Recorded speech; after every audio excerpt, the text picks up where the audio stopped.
Hello everyone, कैसे आप सभी। आशा करती हूँ अच्छे होंगे, मस्त होंगे, स्वस्थ होंगे। आज का हमारा टॉपिक रहेगा जिन प्याजे प्याजे का संज्ञानात्मक विकास सिद्धांत।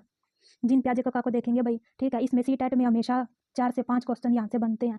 आज हम अपने 4 से 5 क्वेश्चन पक्के करेंगे, बिल्कुल शुरू से आखिरी तक आपको देखना भाई, स्किप नहीं करना है, ठीक है। ये क्या कहाँ के निवासी थे भाई? स्विट्जरलैंड के। इनका जन्म कहाँ हुआ? 1896 में इनका जन्म हुआ और 1980 में इनकी मृत्यु हुई।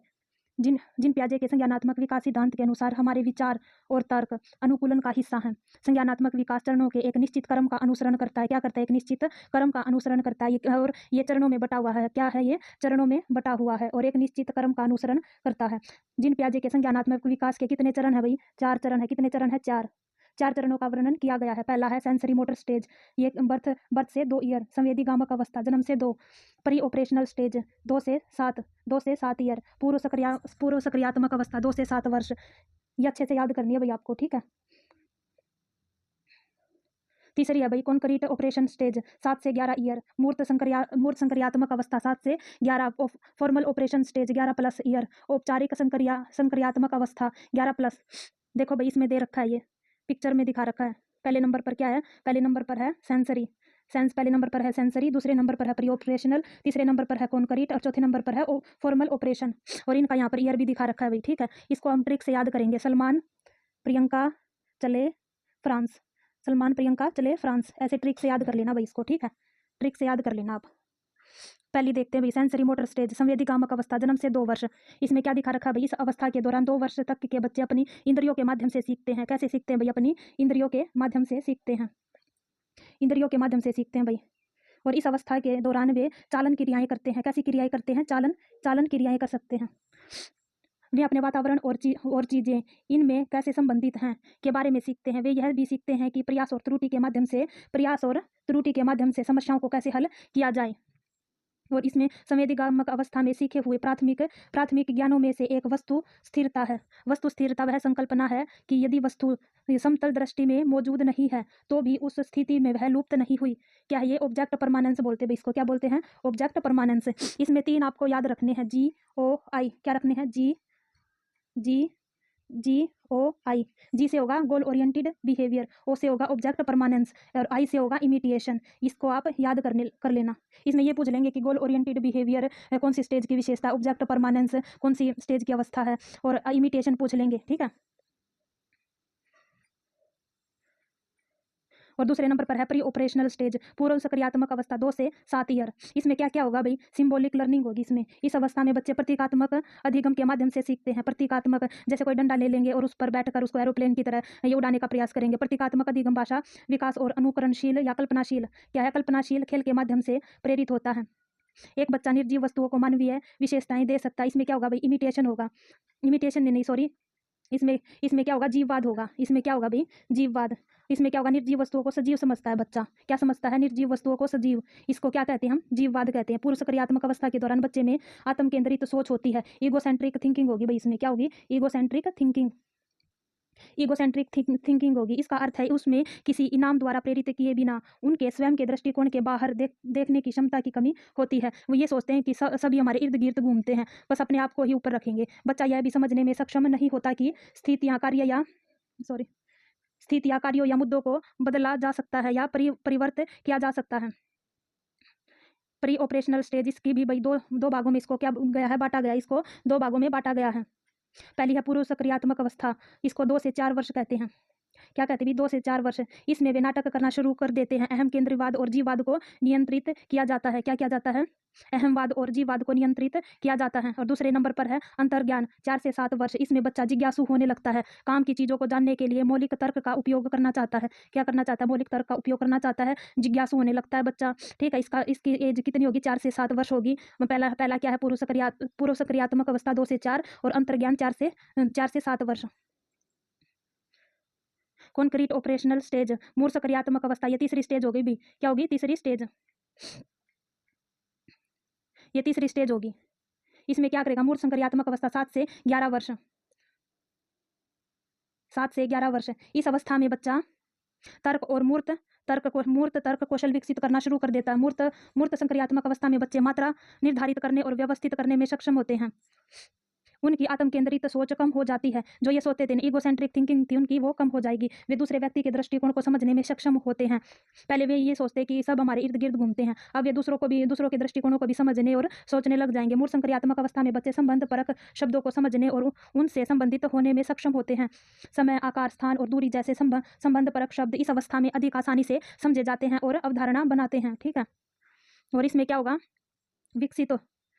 विकसित होने वाली महत्वपूर्ण प्रक्रियाओं में से एक है सकर्मकता। क्या है सकर्मकता? जो एक क्रम में विभिन्न चीजों के बीच संबंधों को पहचानने की क्षमता को संदर्भित करती है। इसे अगली आएगी क्रमबद्धता। यह किसी भी विशेषता जैसे आकार, रंग, प्रकार के अनुसार वस्तुओं और स्थितियों को क्रमबद्ध करने की क्षमता को संदर्भित करता है। उदाहरण के लिए, बच्चा मिश्रित सब्जियों को अपनी थाली को देख सकेगा और अंकुरित चीजों को छोड़कर सब कुछ खा सकेगा। इसमें क्या होगा भाई, एक छोटा डिब्बा, ऐसे ऐसे हमने डिब्बे ले लिए छोटे बड़े आकार के, उनको ऐसे मतलब क्रम से लगाना स्टार्ट कर देगा। क्या कर देगा? क्रम से लगाना स्टार्ट कर देगा चीजों को। अगली आ गई भी संरक्षण। इसमें प्याजे की विकासात्मक उपलब्धियों में से एक है। इसमें बच्चा यह समझता है कि किसी पदार्थ या वस्तु को रूप बदलने से उनकी मात्रा समग्र आयतन और या द्रव्यमान नहीं बदलता है। इसमें क्या होगा भाई, इसमें देखते हैं भाई क्या होगा। इसमें ये होगा कि एक तो हमने लंबा गिलास ले लिया और एक चौड़ा गिलास ले लिया, इसमें भी पानी भर दिया हमने, इसमें क्या भर दिया? पानी, और इसमें भी पानी भर दिया। वो ये समझने लगेगा कि ये दोनों के दोनों बराबर इक्वल हैं। और उसमें पूर्व संक्रियात्मक में ये समझता था कि ये ही बड़ा गिलास है तो इसी में पानी अधिक होगा। लेकिन यहाँ मूर्त संक्रियात्मक में वो ये समझने लगेगा कि इसमें भी और इसमें भी बराबर मात्रा में पानी है। मात्रा को समझने लगेगा भाई, इसमें रंग, आकार, रूप, मतलब ये समझने लगेगा कि इसमें पदार्थ में इन दोनों पानी इक्वल है। ठीक है, अगली आ गई भी फॉर्मल ऑपरेशनल स्टेज, अमूर्त संक्रियात्मक अवस्था 11+ होगी भाई। ये अमूर्त संक्रियात्मक अवस्था प्याजे के विकास के सिद्धांत की अंतिम अवस्था है। इस अवस्था में बच्चे अमूर्त सोच का प्रयोग करने की क्षमता को विकसित करते हैं। इसमें क्या होगी भाई, एब्स्ट्रैक्ट थिंकिंग आ जाएगी। बच्चे अमूर्त चीजों के बारे में सोचने लगेंगे।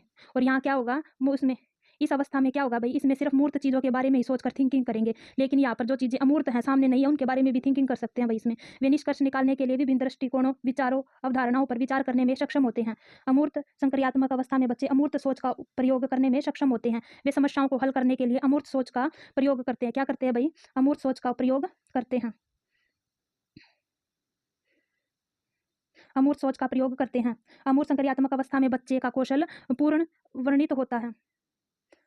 इसमें सिर्फ क्या होगा भाई, अमूर्त संक्रियात्मक अवस्था में बच्चे कौशल पूर्ण वर्णित होते हैं, या निष्कर्ष निकालने और समस्याओं को हल करने के लिए विचार के महत्वपूर्ण रूप को आसान बनाता है। इसमें क्या क्या आएगा भाई, ये देखते हैं। इसमें आएगा डिडक्टिव लॉजिक, निगमनात्मक तर्क, परिकल्पित स्थिति आएगी। प्याजे के पेंडुलम की समस्या ने किशोरों में काल्पनिक निगमनात्मक तर्क का चित्रित किया। जानकारी के संगठन के माध्यम से समस्या का समाधान कर सकेंगे भाई। वो कैसी भी समस्या हो, अमूर्त समस्या हो, इसमें सबसे ज्यादा प्रॉब्लम सॉल्विंग आएगी। इसमें बनाने की क्षमता। प्याजे ने जिन कारकों को संज्ञानात्मक विकास के लिए आवश्यक माना है वे निम्नलिखित है। नंबर 1, सकीमा को समझेंगे भाई हम, क्या होगा सकीमा क्या होगी, हमारी मेंटल पिक्चर होगी भाई। हमने ताजमहल देख रखा, हमारे दिमाग में ये छपा हुआ है कि ये ताजमहल की पिक्चर है। हमने देखा है, फोटो में देखा है या रियल में देखा है, इससे कोई फर्क नहीं पड़ता, लेकिन हमारे दिमाग में उसकी पिक्चर होनी चाहिए। वही उसी को सकीमा कहा है। क्या कहा भाई? सकीमा। प्याजे ने सकीमा को बुद्धिमान व्यवहार का बुनियादी निर्माण खंड ज्ञान को व्यवस्थित करने का एक रूप कहा है। एक सकीमा को विश्व के जुड़े हुए मानसिक अभ्यावेदन के एक समूह के रूप में परिभाषित किया जा सकता है। इसका उपयोग हम स्थितियों को समझने और प्रतिक्रिया करने के लिए करते हैं। वही बात है भाई, हमारी जो बुद्धि है उसमें हम एक मेंटल पिक्चर को देखो, बुनियादी निर्माण खंड ज्ञान को व्यवस्थित करने का एक रूप है। क्या है? एक रूप है, एक मेंटल पिक्चर है जो हमारे दिमाग में छपी हुई है, उसी को हम सकीमा कहा है। ठीक है, जिन प्याजे ने। अगला है अनुकूलन एक ऐसी प्रक्रिया है जिसके माध्यम से जीव अपने पर्यावरण के साथ तालमेल बिठाते हैं। क्या है? अपने वातावरण के साथ तालमेल बैठाते हैं जीव। इसमें क्या होगा भाई, जिसके माध्यम से जीव अपने पर्यावरण के साथ तालमेल बैठाते हैं। जैसे मनुष्य पर्यावरण के अनुकूल होते हैं, वैसे ही उनका चिंतन भी उन परिवर्तनों के अनुकूल होता है जो वे अनुभव करते हैं। अनुकूल में 2 बुनियादी प्रक्रियाएं हैं। क्या भाई? 2 बुनियादी प्रक्रियाएं हैं। एक को हम समावेश कहते हैं, दूसरे को हम समायोजन कहते हैं। ठीक है, एक को हम एसिमिलेशन कहेंगे और एक को अकमंडेशन कहेंगे। क्या कहेंगे? अकमंडेशन।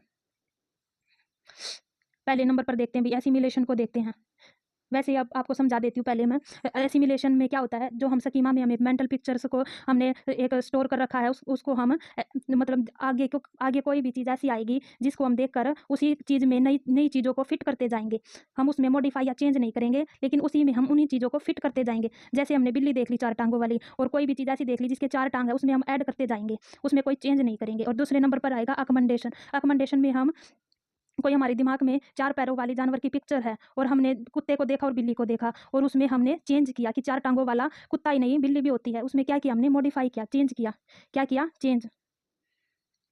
हमने मॉडिफाई किया, चेंज वर्ड आ जाए, चेंज वर्ड आ जाए, चेंज वर्ड आ जाए, मॉडिफाई आ जाए, वो क्या होगा, अकमेंडेशन होगा। ठीक है। और जिसमें ऐड आ जाए, सिर्फ ऐड करेंगे हम चीज़ों को, क्या करेंगे, ऐड करेंगे, उसमें क्या होगा, असिमिलेशन होगा। और जिसमें चेंज आ जाए, मॉडिफाइड सब आ जाए, उसमें क्या होगा, अकमेंडेशन होगा। मैं से मॉडिफाई, मैं से अकमेंडेशन। इसमें भी एम है और इसमें भी एम है। ऐसे चीज़ों को हम याद रख सकते हैं भाई। ठीक है।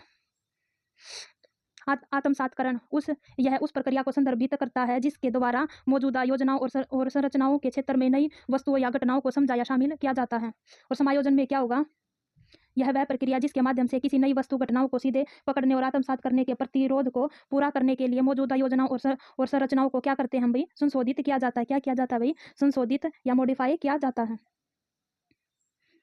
और अगले नंबर पर आ गया भाई संतुलन। आत्मसात, जो हमने आत्मसात किया था और जो हमने सामंजस्य किया था, जो हमने एसिमिलेशन किया था और अकमेंडेशन किया था, उनके बीच में हम जो संतुलन करेंगे उसी को ही हम ये संतुलन कहा जाता है। ठीक है। आत्मसात और सामंजस्य की प्रक्रिया द्वारा आने वाली संज्ञानात्मक स्थिरता या संतुलन प्राप्त संतुलन कहते हैं इसी को। ठीक है।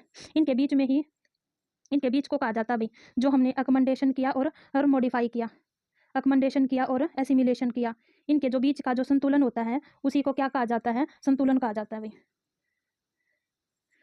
Thank you. आज की हमारी क्लास यही समाप्त होती है।